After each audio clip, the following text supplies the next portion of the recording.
Welcome back to another amazing episode of Dénht'ā. Hi, how are you? For those that are just tuning into this amazing podcast, Dénht'ā in my Kaska Dene language means hi, how are you? Which is fitting because I get to talk with a bunch of amazing Indigenous people that I get to know, that I get to perform with, I eventually become family. Just like this amazing, beautiful person that I get to talk to today, Simma Downe. Hi, how are you? Dénht'ā, please. Dénht'ā, sorry. Would you like to introduce yourself? Yeah, absolutely. So my legal name is Mitchel Bowers, better known as Simma Downe. I am from unceded Algonquin Anishinaabe territory. I've tried to find the traditional name of the town I'm from, but I can't find it. But I did find that the lake I grew up on was originally called Kajik Manitou Lake. It's now called Baptiste Lake after Chief Jean Baptiste, who was the first person who greeted the settlers when they showed up there. And I am a citizen of the Métis Nation of Ontario, and I now live in Dénht'ā, colonially known as Fort McMurray, which is the unceded, or the traditional land of the Cree and Dene and unceded Métis territories. Yay! So you said Anishinaabe, that's the original word for Ojibwe? Yes, that's the proper name for Ojibwe. So Ojibwe was the white way to say it. Yeah. And then they're like, no, we're the Anishinaabe people. Exactly. See, like, this is a perfect example of the world doing better and able to change. It is. I've been actually educating a lot of people on stuff, because like the names we learned in school aren't the correct ones. Like we learned Iroquois, which is actually Haudenosaunee is the proper, and then it makes you wonder where they got these names from. Because right? like, when you think of Ojibwe and Anishinaabe, not the same. And same with Iroquois and Haudenosaunee.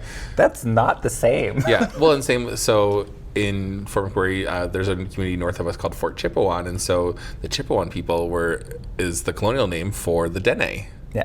And then we're still using Cree because I found that most Cree people here still use it, but actually the proper term for Cree is Nehiwak. Yeah. Which means person in Cree. Yeah. But it's just like makes me wonder where they got this name. Because you said Fort Chipewyan is for Dene? Yeah, Chipewyan is Dene. Chipewyan, so 3 syllables down to 2. Okay, that's not too bad. Yeah. But like Cree compared to Nehiwak. Okay. Anyways, education for everybody. Education for everyone, but this is great. You got one word that people are changing over, because I hear Anishinaabe more than I hear Ojibwe now. Yeah. So we just need to get these other words worked on. Exactly. But you said the Cree people prefer to use Cree still. It depends where you go. I've had a mix, is what I found in this region. I found most people still go by Cree, but and so that's why I try to take the lead from the people who are here. But yeah, it makes sense. It takes just us as a person and a community to make change. Yeah. It's same like with Ross River. It's where I grew up on, but the traditional name is Tulalini. Oh my God, Tulalini, and now that's all that people use now. Amazing. And I was like, this is fantastic, right? So it's great. Same with like Fort McKay has a different name too, right? I don't know the name of Fort McKay. It's not Fort McMurray, sorry. Fort McMurray, so Dénht'ā, and then there is also a Dene word, which I have not learned yet. Forgive me, Dene is a lot harder to pronounce, and that's on me to learn it properly, but yeah. But also what's great, which I've experienced here going to the powwow on Treaty Days, as well as what you were talking about at our Two-Spirit show the other day, your Two-Spirit show that you graciously invited me to, is that there's 2 main languages, Dene and Cree. Yeah. And they both do things in Dene and Cree here to show like there's a balance between the two. One's not better than the other. Yeah, exactly. And so actually a couple of our nations here, so Fort McKay First Nation and Fort McMurray 468, they're actually mixed Cree and Dene nations. And then we have other Dene nations to the south, and then in the north there's Mikisew Cree and Athabasca Chipewyan, which it sucks that their nation still has the colonial name in it, right? Yeah. But it's cool. So yeah, there's a mix of both in all areas, and then there's the 2 nations that have both lineages within them, because it shows how mixed we were. We weren't like monolith nations, right? Yeah. Like exactly. We came together. But I'm just using that as examples that you are learning both languages, so there's more to learn. But also you, as a visitor to this area, and now able to call this home, is taking the time to learn.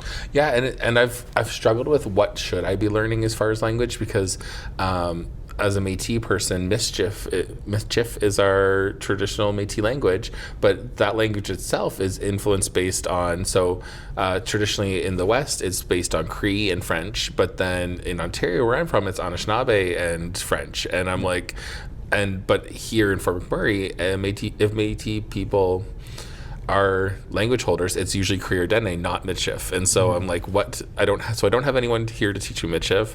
And then if I did, though, would I learn the more Cree-based or the Anishinaabe-based from where I'm from? And I'm like, what's the proper? And so I'm just trying to navigate that and just pick up a few Cree words. Yeah. It makes a huge difference, though, with language, because I have the same issue with my language, because I'm from the Yukon, and I took a language course, which was great and very informative, but where I live in Kelowna, no one else speaks that language. Yeah. So I was taking the course through Zoom, where they got to be in the classroom and communicate with each other, so they're picking things up a lot quicker than I was. And I'd be like, anyone want to talk to a computer and talk to me for a moment? So it's the same issue, not having the community around you to talk with.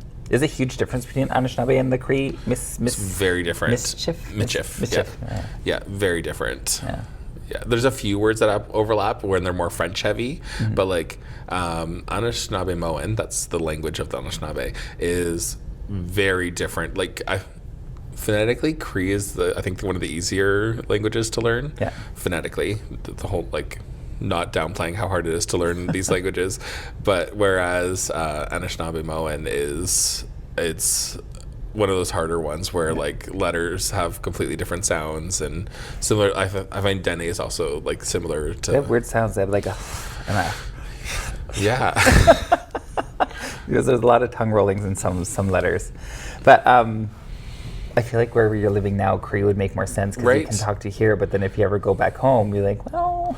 Yeah, exactly. And I'm also working for a Cree Nation now, so I think that in my life right now, that's what makes the most sense to try and learn. Amazing. Okay, we got a little sidetracked. We talked about a lot of things. It's not about you currently at the moment, other than language, which is about all of us. I want to talk about you and your Indigenous journey. So I got to know you quite well. I know a lot about your story, but a lot of people listening might not know that. Can we talk about your upbringing and which led you to finding out your Indigenous background? Yeah, so I grew up in a very small town, and I try not to put the blame on my parents and grandparents I'm like, I know they were hiding, and for obvious reasons why they were hiding and not being proud of their ancestry. And so, but definitely had a lot of internal racism to deal with. And so like hearing negative things about Indigenous people, and like, for me, I always say like I had to go down my like queer journey first, and then I could go down my red road, because I was like, I can continue hiding my indigeneity, but I couldn't hide my queerness. And so like I had to address that first. And so when I was growing up, though, like we hunted, we fished, we trapped. I grew up on a trap line, and like as a little kid, I didn't get an allowance. I had to sell fur. And so I had some of the really traditional parts of my upbringing, but there was no ceremony involved because that was really hidden. And I remember as a little kid, like finding my dad's Métis card and then having to like wrestle with, I was told not to talk about that, and hearing all these negative things about Indigenous people. But then I'm like, but we are. So like having to unpack all of that. So then after went down my queer journey and was finally out and free and started drag and felt comfortable with femininity. At that same time, my mom found out that she was Métis on her side. And it turns out my grandma's maiden name is a very prominent Métis family name. And so didn't know any of that. But my mom ended up getting her Métis status, and I got mine at the same time through my mother's side. And having that card, as much as it's like a colonial thing, it was really validating, because as someone who passes white and benefits from white privilege, I've really struggled with like, can I claim this identity? And where I didn't grow up with ceremony and everything, I'm like, do I have any right to it? And so then ever since then, I've been like on my red road and just embracing it more and more. And it's true though, because when I first met you, you had this conversation with me and be like, can I claim this? Yeah. I don't think you were asking me directly. I think it was just like a question that you had because you were just finding out, and you, like you said, you visually are white passing. And then I was like, no one can take your indigeneity away from you. I was like, this is who you are, if it's who you feel you are. And I was like, it's something that you should embrace. And then seeing where you went from that, because that was like what, a measly 7 years ago, Yeah. and how you've grown from that person that was unsure to now being not only a queer leader in Fort McMurray but an Indigenous like advocate. Yeah. It's pretty cool, and it shows that anyone can take that road if they want to embrace it. It leads into the like conversation of pretendians. Yeah. You know, like there's a big thing, and a lot of people, they're like, how do you separate pretendian? And that's one is like someone that finds out has native background, but they're only using it for the benefits, compared to someone that has learned they have Indigenous background and embracing it and learning. Yeah, and that was another thing. I was like, I was always terrified. I'm like, what if someone says I'm pretendian? I'm like, well, and it's like, I am a nation. I'm a member, and like, and I'm like, I have it through both sides. And I always hate the like, well, how much are you and what side? And I'm like, well, Let's both. quantify it. Yeah, right. I'm like, both my parents are, and I'm like, and going back, I'm like, I know one of my great grandparents is an immigrant from Ireland, but I'm like, but I don't know. It's so hard to. Yeah. I hate the whole. the whole quantifying. The whole quantifying, yeah. But also, like, so, why question it, right? Yeah. Like, you are who you are, you're living your authentic life, but you've also done the work. Yeah. And for people to still question that, that's on their ignorance and them being an asshole. Yeah, and I do also, like, I am very cognizant that I try not to, like, I'm always trying to find the balance of making sure that there is representation for Two-Spirit people, but that I'm not always the only one. So, like, I'm always trying to uplift other Two-Spirit people and other Indigenous people, because I'm like, I want to make sure that my voice isn't the only one at the table. I want the people who, because obviously my lived experience is so different, and, like, I want to make sure the people that have suffered more from colonialism and from racism, that they're being uplifted too. So I always try to make sure that, like, we're uplifting each other. yeah, trying to make the space, but bring other people into the space too. Yeah. I was having a moment the other day where I was saying some, maybe not the most tasteful things. And then Sim was like, remember, we uplift everyone, because if we all grow up, we grow together. And I was like, don't need this voice of reason on my shoulder right now. Let me be a bitch for a moment. You can have your moment of anger, but... You're like, but we're uplifting everyone. I was like, yeah, you're right. Yeah, even now, we've, not to get into this on the podcast, but there's obviously been a situation with somebody in the community who's not in a healthy spot right now, and like, we're not tearing them down, we're not bad mouthing them, we are trying to get them the support and trying to uplift. Which is a smart thing to do. And then you mentioned not being the only voice at the table. And it makes sense, because like, we want to make sure we hear everyone's voice, because if we listen to only one person's voice, and the people that are outside listening in are going to have one view. Yeah. And since we have so many different lived experiences, we don't want that. Yeah, and it's like, diversity isn't a checkbox. You can't just be like, oh, we got one of this, one of that, one of that. I'm like, there's a broad, like, you can't, we never were, like, you don't represent all Two-Spirit people, you don't represent all Indigenous people, you don't represent all queer people. And so it's like, you need multiple everyone to come together to have that diverse perspective, because that's where we actually benefit. Yeah. It's so true. When I do panels or any kind of like talk about indigeneity or and queerness as well, I always like to tell people that I'm not an authority. This is my lived experience. Mm-hmm. We all take inspiration from things and we build, but Simma has created in Fort McMurray a Two-Spirit showcase that's on its 3rd or 4th year. So the first year was our podcast together, which I meant to, when we did the intro, I was going to be like, and welcome to a new episode of Two-Spirit Tea, back after a long hiatus. Check out those episodes on unicorns.live. They're still there. Yeah, they are. Check them out. The beginning. The beginning, yeah. But the first year was us just doing a live taping of that. And then the next year we expanded it into, we did a panel the next year. That's right. And then last year was the first year of doing a drag show mixed with the panel interview. Yeah. Mm-hmm. Yeah, so this is its fourth year in some sort of iteration. Yeah. Some sort of iteration. But Simma has created this amazing show where she brings together a bunch of Two-Spirit voices, not just from this area, but spread out around Western Canada. And it's so powerful and so impactful, and it's pretty cool. Because once again, you said like, you don't want to just have that one voice. I know, it's so hard, because I'm like, the performers we brought this year are so amazing. I'm like, I want to keep bringing you back next year, but I'm like, I also want to get all diversify. And so it sucks, because I'm like, I want to, I just want it to grow every year. Just keep adding people. Don't take away. I will not be offended that I'm not back again. Do I love it? It's great. I did make a joke being like, you've all heard my story again, but like, I'll say it again. But yes, you keep creating this change, and it's amazing, and it's such a beautiful show. You took inspiration from that from Jailing Time, and then I also took inspiration from the same show from that. And it was funny having her here this weekend, and she took that from inspiration from someone else. Yeah. Yeah, so it just sounds like a good idea. If it's good, It's people good. use Just it. run with it. Yeah. Yeah. What's that thing? If it's not broke, don't fix it. Yeah, exactly. Yeah. All right. So, what do you see your future? Not your future. What is the goal of Two-Spirit Showcase? The Two-Spirit Showcase of Pride? Not the goal. Where do you see it? Where do I see it going? Yeah. There we go. That's the words. So I would love for it to expand into like even a whole day or like a powwow. But one of the struggles we're having is a lot of people aren't super out in community. There's a lot of homophobia still happening in a lot of our communities here. And I do say that from my perspective as being someone who lives in the city and is not super connected to our rural communities. So like I do admit that like I do have work to get to be more involved in those communities, but I'm also not trying to insert myself into them. Like I really want to be a like, hey, we're here, let us know what you need, and we were here to support and uplift you. Because it's such a colonial thing to be like, hi, we're Pride and we're here and this is us and this is what you need to do for visibility. And I'm like, so like trying to make sure we're doing it from that really community-based approach.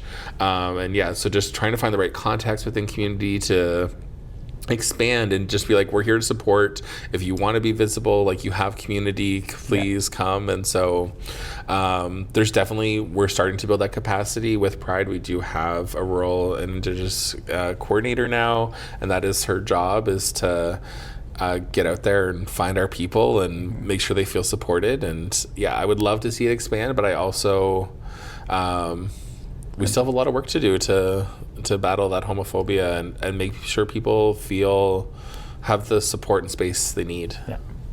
That'd be fantastic if you can do a full one-day thing.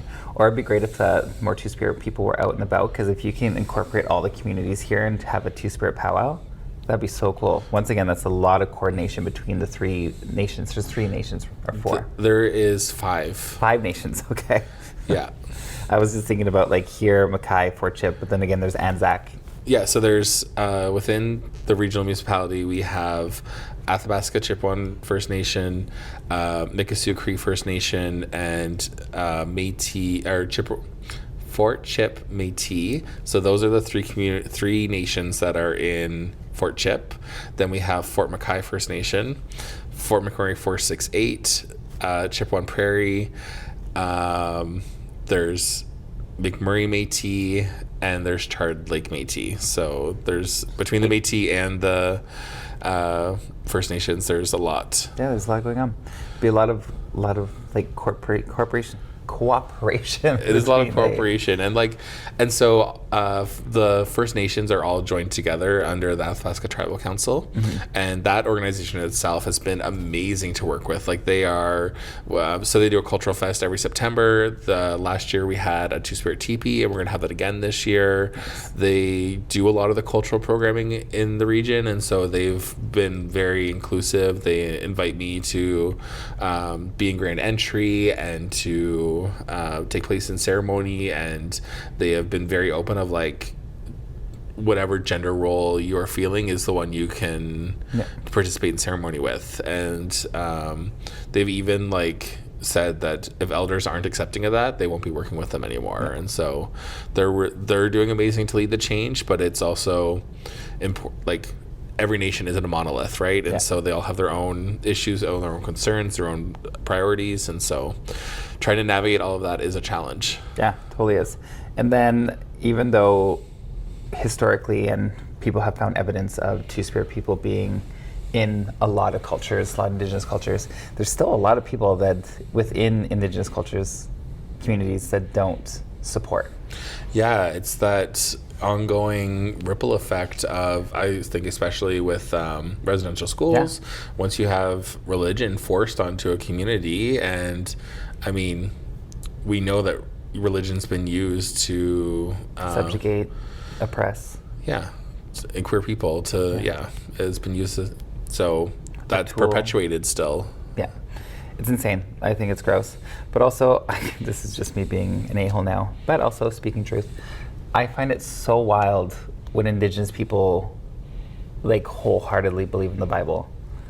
It's that Stockholm syndrome, right? It's been forced on them, and they're like, I've been in a few ceremonies, they're like opening prayer, and then they start with the like sign of the cross, and I'm just like, oh, it's that kind of prayer. I'm like, that's you do you, but not for me. Yeah, exactly. And it just blows my mind because there's the residential schools, there's the teachings, there's all these things that have happened, and they're like, oh, the Bible's great. Like, but their motto for the residential school is to kill the savage and the child. And it was run by the church. It's like, blows my mind. You know, I don't care if it's an unpopular opinion. If you believe in the Bible and you're Native, do better. I don't think do better. I think it's something... Yeah, but see, you're nicer than I am. You uplift, I don't. I look at it as it is indoctrination. It we is. know that, right? But if that's what's allowing them to be healthy and happy, then go for it. Are they healthy and happy though? If they're using that to like spew hate and saying Native people are gross, not Native people. Sorry, that's where we draw the line. If they are using it to weaponize against queer people, then I think they still need a lot of unpacking and work to do. But if they're not doing that and it's just part of their life and part of their spiritual practice, then like cool, go for it. If you're Yeah, people at home listening to this, listen to Simma. Or be vocally aggressive like me. Just kidding. Live your life, do your thing with respect and honor of someone else.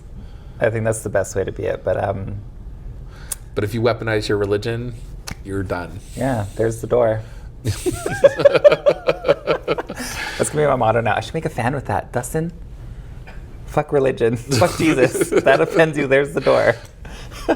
Oh, backstory, people don't know this. I got in trouble for saying that. Well, someone got upset that I said that. Did I get upset? No. It's going to be everywhere. That's my new t-shirt. Perfect. Yeah. And then I have a photo of me like this in a Jesus helmet. That's what it's going to be with. We're just really going to hit all the buttons. Yeah. Just put fuck Jesus, but put lube first. Yeah. Spit. Holy water. Bless it first. All right, we're going to get canceled. I was going to say, you're going to cut all that in post. Are we? You don't have to. I don't care. It's up to you. No. Okay, perfect. These are my opinions of Ella Lamoureux, life changer, and not an opinion of Simma Downe, advocate for everyone. Advocate, thank you so much. All right, let's switch back to you. To me. And where you are now with your cultural identity and like having ceremony in your life. What little things do you do to try to stay connected? It's a good question.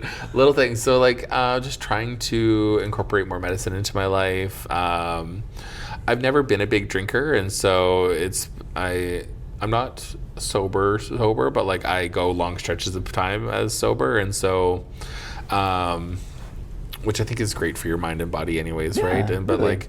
Like it's a good reminder for me of like, oh, I want to participate in ceremony. Well, I have to be sober for that, and so I think a lot of people don't realize that, like, if you do a sweat lodge, they ask that you don't drink for 3 days before or 4 days? 4 days. 4 days beforehand. Yeah. And same with doing a pipe ceremony. That's right. You gotta be sober. I got invited with Simma to a pipe ceremony once, and I had to say no because I drank the night before. Yeah, it's fine. They had that at the RCMP. We didn't want to go there anyways. That's right. Exactly. Screw that one. Yeah. So they can feel better about their choices. Exactly. But also, I was having this conversation with someone else, and they were like, I don't know what I do to keep culture alive. And I was like, well, you wear beadwork. Yeah. I was like, that's something that's a visual representation. People are going to ask questions about it, and then you can choose to talk about it.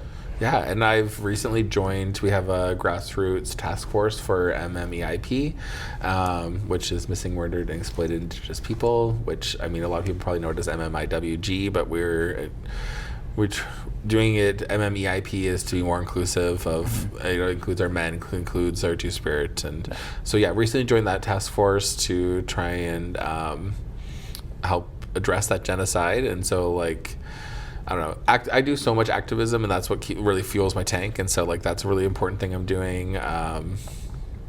Simma is a big activist. She's on way too many boards. In my opinion, I'm on one and it's too much for me, and you're on like 17. She's like, well, I do this meeting and this meeting and this meeting. I was like, all right, girl. Just 4. We're 4. Just 4. Just 4. But like the MMIE, what is it again? MMEIP. MMEIP, I saw that when I first got into the airplane because you have billboards Yes. of it, which is fantastic. That's visibility. It's amazing because I can never remember it, but BC is MI2S. MMWI2SG. Okay. Missing and murdered women, Indigenous. No, missing and murdered Indigenous women, Two-Spirit, and girls. There you go. Something like that. Yeah. MMIW2SG. That sounds right. Perfect. Nailed it. But then when I saw the E, I didn't know what it is, and you explained it, so it's inclusive of everyone. Well, the E is exploitation, and so that's another thing that gets missed is that like a lot of the things that drive missing and murdered is exploitation first, right? Mm-hmm. So exploitation can be how sex trafficking, but it also can include that like we're often used still as cheap labor, right?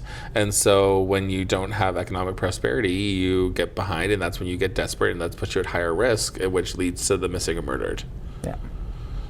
Yeah, we need representation for all that. But also, having said that about missing and murdered, Picton died. He did. I was at the Two-Spirit powwow when he died, and one of his victims'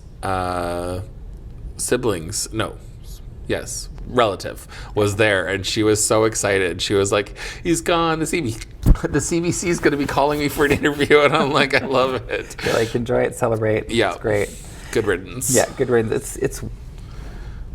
It's funny when you think about how people like this get put in the prison system just to be taken care of for the rest of their life. Yeah. You're like, why are we doing this? Like, well, it's because they can suffer a little bit. But like, is it though? Like, are you trying to recuperate them? Like, they murdered how many women? But our justice system is so broken. Like, and I think the prime example of that is Cindy Gladue. Are you aware of Cindy? No. So this was quite a few years ago. And so like, beyond the fact of what happened to her, so she was raped and murdered and left in a bathtub in a hotel room, like that, all of that experience is awful. But then it went like the justice system. So if I'm not mistaken, her killer got off. I think there was some appeals, so I don't know if he did end up in jail in the end. But during her trial, the defense kept referring to her as like a native prostitute the whole time. And then so trying to put blame on the victim. Trying total victim blaming, but then they also cut out her vagina and brought it into the courtroom as evidence. And the fact that that's happening akin to court in a recent day and age, like that's such a terrible precedent for all women, that your body can be just hacked up, and literally like parts of her body went missing. The coroner just like hacked her up and lost part of her. And so like her remains were just treated with no respect whatsoever. And like the fact that then at the time there was quite a bit of outrage in Calgary where it happened, but like it should have been national outrage. Like it should have. It's ridiculous what happens to our people, and like should have been national outrage, because I've never heard of this, which is wild. So this guy murdered, led the person to the hospital, she got cut up, and this guy barely got off with anything. So like he murdered her, left her in the bathtub of his hotel room, and then the next day like called the police. After there was a whole other thing going into that. But then so once her body was in the coroner cut her up, lost part of her, they brought her vagina as evidence. And like what is that going to show? They were trying. He penetrated. They were trying to show that like she was a whore basically, and like that's so weird. You see the treads on this tire; they're worn out, and you're not going to see any of that exactly. And so they just disgraced her body, and like that's wild. There needs to be more. Our justice system's messed up. It is like what happened to her and her final moments was terrible, but then afterwards was even worse. That's insane. Like I was recently having a conversation with someone about the police as well, and you've had issues with not issues with the police, but a little bit issues with the police, because like you were doing a protest and you were getting ID'd for a peaceful protest. So you got racially profiled because you were here. Want to talk about that? Yeah. So we were having a rally for, if those that don't know, Alberta has proposed the biggest rollback of queer rights in Canada's history. Any listeners, please go send letters to our MLAs, even if you don't live here, tell them you do. And tell them it's unacceptable, or go donate to Egal and Skipping Stone's Legal Defense Fund, because once these, right now they're just being proposed, there hasn't been actually any paper legislation yet that's coming in this fall. They will be challenged in court, but so anyways, we're having a rally to raise awareness for it. It was a super small rally, like literally 15 people, and we're just out there with our signs, whatever, and then this cop shows up and he's like, who's in charge? And I'm like, I am, I guess. And everyone's like on edge as soon as he gets there, and he's like, well, you have the right to protest, but you can't do this, and I'm like, are we doing any of that? Like, he's like, you can't go on the street, you can't, and I'm like, well, we're not doing any of that. And I'm like, the police show up at protests to protect property, not to protect people, and to arrest people if they can. Like, that's why they're showing up, right? And so he gives us like all this stuff, and he's like, well, how long are you going to be here? And we're like, literally another 15 minutes is all we've scheduled. Like, so then he walks away and then comes back around the opposite way, and he's like, oh, I need to see some ID, and I need your birthday and blah blah blah and your phone number and all this stuff. And so, like, if you don't know, the police, when they put any file on you, they go by your name and birthday, so that's why he wanted it. So I have a file with our CMP here that I'm a protester, but I was like, shit disturber. Yeah, exactly, right? And it was just very intimidating to everybody, and it was not necessary. And so I reached out to the manager through the municipality who holds the contract for our CMP, and was like, hey, like, I want to talk about what's happening. And they were like, can we show up at Pride and blah blah blah. And I was like, we need to address this issue first. And so, like, sent them the formal complaint, and then they suddenly disappeared. Didn't hear from them again. And I was like, okay, so you want to show up and blah blah blah, but when we actually address an issue with you, you don't feel like dealing with it. Yeah, they want to do the work. Yeah, you just want to show up that we're being inclusive. Yeah, performative. Yeah, performative, exactly.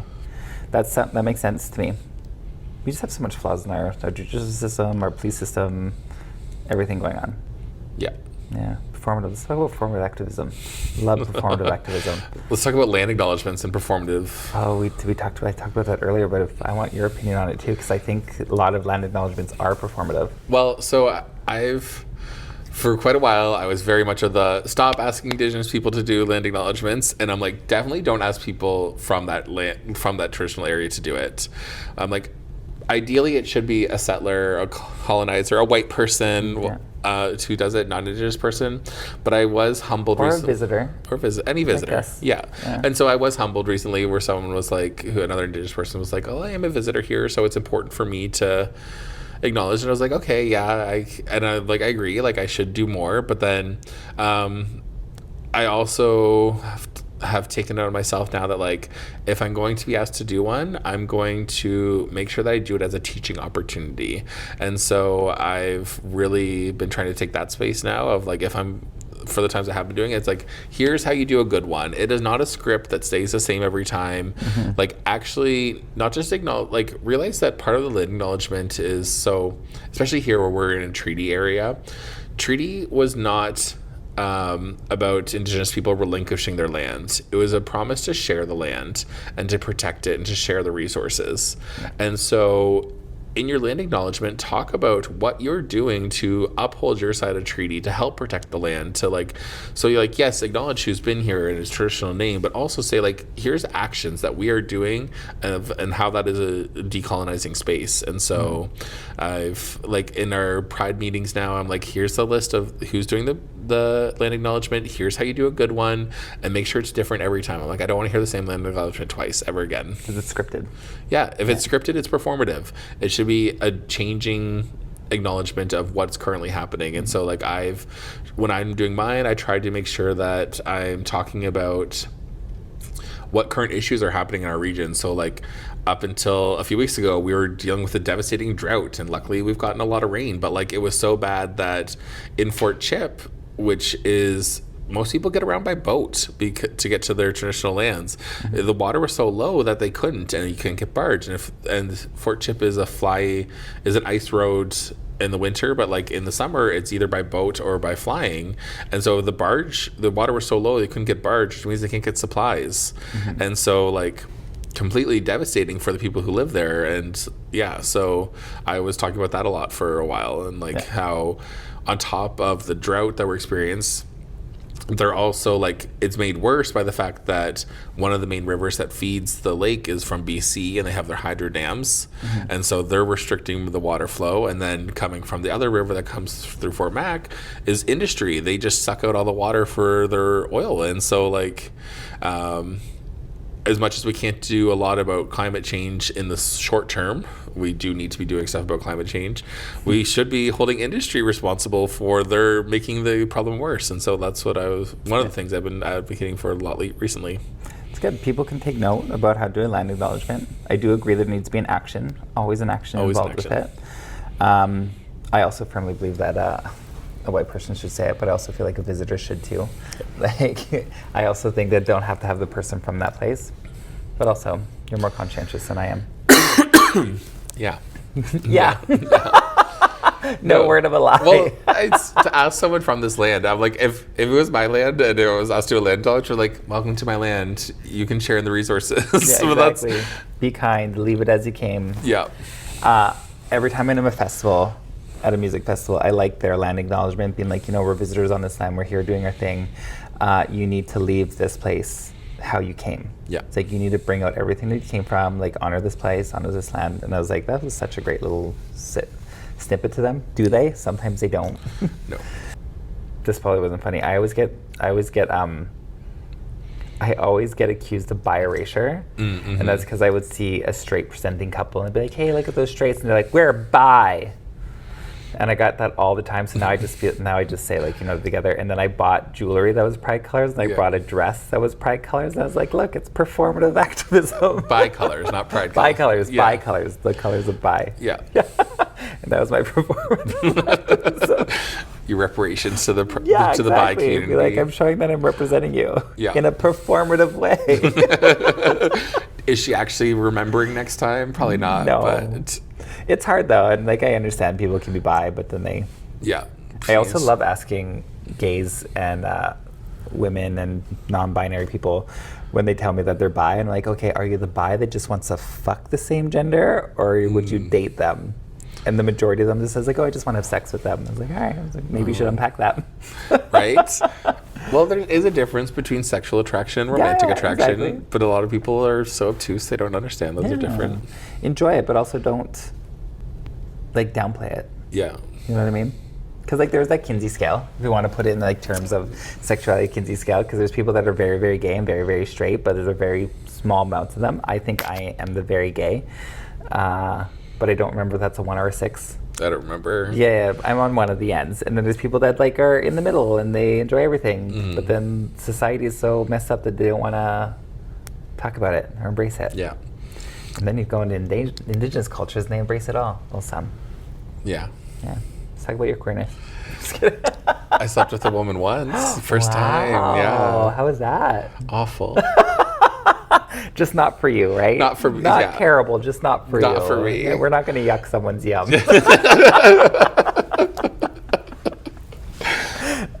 Whatever they're into, that's up to them. Yeah. As long as it's between two respectable adults. Yeah. We do need to talk about, I am the most talked about person on this podcast besides yourself. Oh, are you? I am. You listen to all of them? I have listened to all of them. Do I talk about you a lot? I've been brought up a few times. Oh, wow. In like good light? Well, the one with Clora got like kind of muddy, and I want to point out that I did not gatekeep Two-Spirit identity from Clora. At that time, she didn't know she was Indigenous, and I was like, well, yeah. She's also very new to the... She is. She's very new, so, call her out. No. What do you want to say to Clara right now? Look in the camera and tell Well, it it was to her like, face. I think only half her story got in there, and it was like, I asked Simma, and Simma was like, research it, and I was like... Yeah, like make That's sure. That's true, though. Research it. Yeah. Like, what else are you going to say? But then you talked about how someone tried to gatekeep us, and so if someone was listening, they might have thought I was gatekeeping. It was. I'm not. Oh, yeah. They tried to gatekeep us. Yeah. Yeah, because we got a little bit of slack once because on our Two Spirit Tea podcast, people... When we announced it. When we announced it on a specific Indigenous channel that was for Two Spirit people, got accused of, just because you're drag doesn't mean you're Two Spirit. Are you following the protocols? Yeah. And then I messaged on this whole little thing about how terrible, and then I got direct message to be like, well, just curious about Simma, because I was like, Simma's? Yeah, and that was the other thing. I was like, yeah, it's how you ask. I'm like, because, yeah, we know pretendianism is a real thing, but, like, there's a difference between, like, oh, I didn't know you were, like, what are you, like, just asking where you're from or what nation or whatever, and, like, and then that's when I'd be like, I'm AT, but they're like, she looks white. Yeah, like, instead of, like, instantly burning you on the stake, right? Like, and now it's funny, I work for their nation. Yeah, bitch. Just kidding. They're all right. Yeah. Let's talk shit about this person. Right. Do you remember when they invited us to this? Didn't want to pay us. This fundraiser and didn't want to pay us, but also told us that she's this amazing and fantastic performer, and then she did a high energy '90s song and just stood in the corner. Yeah. Talking about performatism, they had a TV show. Yeah. And they. That's right. And they wanted to live as a woman for a year. But that's not. I wasn't going to get into that part of it. I was going to talk. They wanted to go join Pride, but when Pride said you can't film the meetings for your TV show, they never talked to Pride again. Yeah, I remember that. I totally went somewhere else in that. But then, so so the TV show, they said that they were coming out as trans and that they were going to transition, and then the whole lead up was that their mother told them not to, but their mother was actually super supportive. They just had no intentions of ever transitioning. No, it was for clout. It was for it was just for the storyline for the show. And then I was like, I'm going to do that too. I'm not Two Spirit. I'm white. Can you imagine? Ta-da! Take off my wig. Just been tanning so much. Just Ariana Grande on them. Yeah, just like painting it on every day. God, yeah, gatekeeping. Okay, so I can see how with Kalora, with the conversation leading in the other part, made it sound like you're gatekeeping. Simma's never gatekeeped anything in her life. She's the one that's telling me not to gatekeep all the time. And I'm like, I'm inclusive. You're like, no, you're not. Yeah. Kidding, I'm very much. I love everyone. When you're 5 feet away from me. I was going to say everyone with a dick who is going to fuck her. Oh, wow. Put that in. You can put that in all you want. That's fine. It's true, though. I'm also sexist. Oh, my goodness. Where do we go from there? What else did you talk about? Well, you said that you're the number you're most talked about. I am. I've been brought up in like 3 episodes. 3 episodes. Mark them down. Which one's the second one? Beth. Because Kalora was the second one. Beth brought you up. Yeah. What did Beth say about you? Did I bring you up or did Beth bring you up? No, because we're talking about how we went to the show together up here. Yeah. And then she's like, well, I knew about you beforehand. And I was like, I had no idea who you were. I don't remember the third. I think you were talking about coming up here to somebody else and brought me up then. Well, that makes sense. Simma's a great person. It was, I think, to Chaos. Oh, yeah. Door Chaos. Yeah, this makes sense. If you all want to find out what Simma's doing, follow her at simma.down. No, just Simma Downe on Simma everything. Downe. Yeah, with an E at the end of down. Yeah. Yeah, find out what she's doing. She's fantastic, doing things all over Alberta. Lately, yeah. I mean, the last few years I traveled a lot, and now suddenly I've slowed it right down. You're also working a lot. I am. She's a queen of the oil sands. Yeah. Yeah. That's a debated title from that other one. Yeah, but she's the queen of the oil patch. Yeah, she's the queen of the oil patch. And she's moved away. Yeah, and she only has a patch. Just a patch, all of them. I got all the dirt. Yeah, you got all the dirt, exactly, on her. Oh my goodness. It's getting shady. It is getting really shady. We're talking about all this beautiful talk at the beginning of like inclusivity and love and beautiful, and we're like, this bitch. Oh, I know something I want to talk to you about, because you've talked about how you didn't go into this wanting to be a role model. And you always wanted to be a role model? Not that I wanted to be a role model. See, this is what I was thinking, because like I'm a beacon of hope. So I think about like the role model as being like, oh, I'm so up here and blah blah blah, and that was never my intention. But like for me, growing up with like so little representation, I just wanted to be like a little light post, little beacon, so that people could like a guiding somebody, not and to now like you're a lighthouse. Not to be above, but to like just be someone to guide them on their way. Now you're above. Not above, definitely not. Shining that lighthouse foghorn, fog light foghorn. into the... That's my voice. Yeah.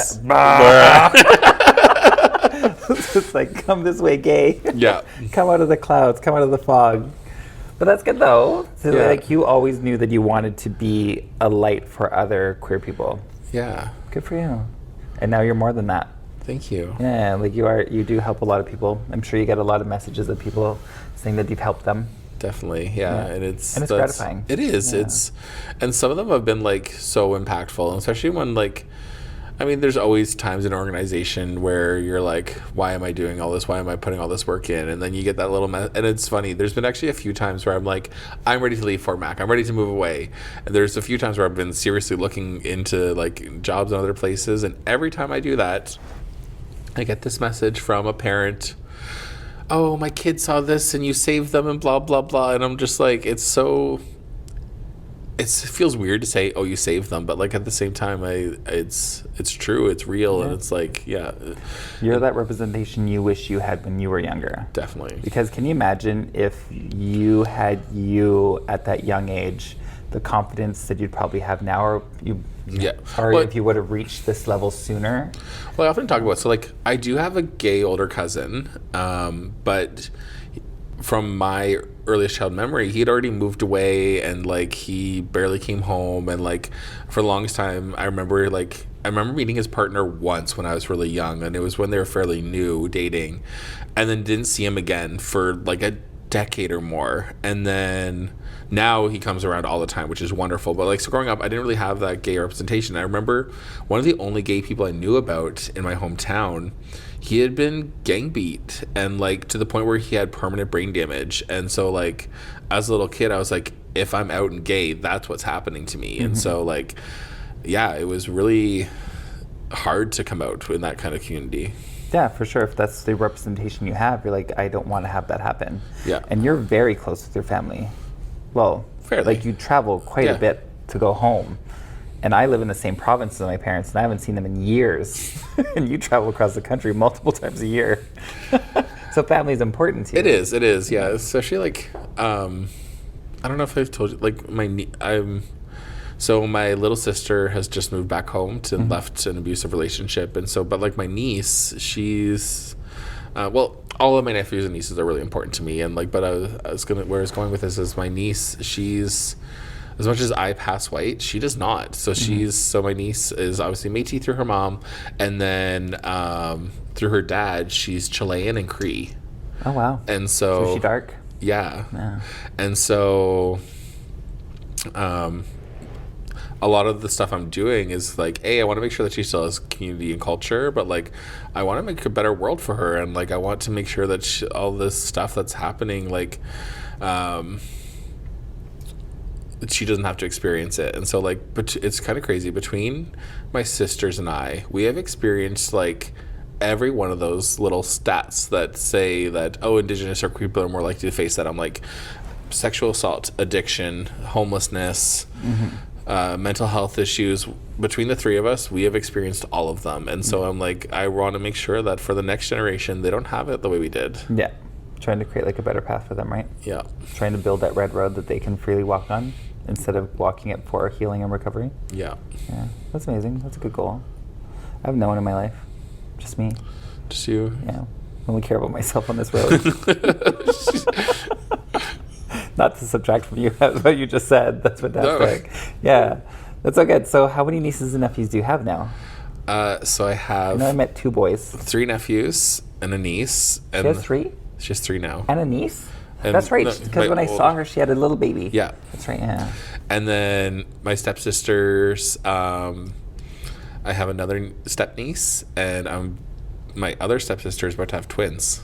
Wow. Too many kids. And it is a lot. Yeah. How many do you think are gay? The oldest. Not even a hesitation, just right away. The oldest. He is such a mini me. We share a birthday, which is fun, but he is like... The cosmos have spoken. Really, he is, and I want to... I mean, I don't know for sure if he is or not. He's like 8 or 9 now. Yeah. And so... When's Auntie Mitchell coming. I want to wear a wig.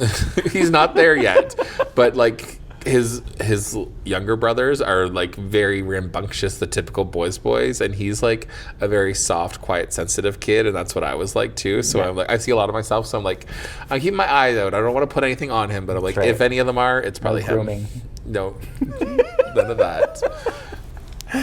Okay, I think we're done now. But this was a fantastic conversation. I know we've known each other for a long time, so I know a lot of things about you, but there's a lot of things you just shared today that I did not know about. So you're doing so much work in Fort McMurray. I think you are bigger than Fort McMurray, but I love that you have found community and peace here and do your thing and loving life. Thanks. You're pretty okay. I know, it's true. Yeah, that's why I moved away. I know. Sometimes I'm still like, I'm ready to move for a bigger change, but like you're creating so much change here. Yeah. And that's hard to leave when you've established yourself in a situation where you are, once again, that representation that you've never had, and now you're that for so many people. It's hard to leave that. It is. Because when you leave, you're not going to have that. Like you will eventually, but you'd have to build start yourself all back over again. Yeah. Exactly, and it's tough. Yes. Yeah. Well, Simma, one more time, would you like to tell the audience where they can find you if they want to see you around, see what you're doing, see what's happening? Yeah, you can find me at Simma Downe on all social media. Do I post a lot? No, not really, but that's where you'll find me if I do post. Yeah, and she does perform a fair amount, and if you're in the Fort McMurray area, check it out. She do go to Calgary every now and then. She does go to Edmonton. She used to come to BC once a year, but has stopped at that. But you have a CPAP now, so you can come stay at my place. Thanks for just putting that out there. Well, yeah, but hopefully I'll be back for your 40th. Oh, that's right. In 22 years. Yeah, exactly. I'm 18. Sorry, your 50th. Oh, thank this you. year. Thank you. Amazing. Thank you so much, Simma. I had such a great time. And bye.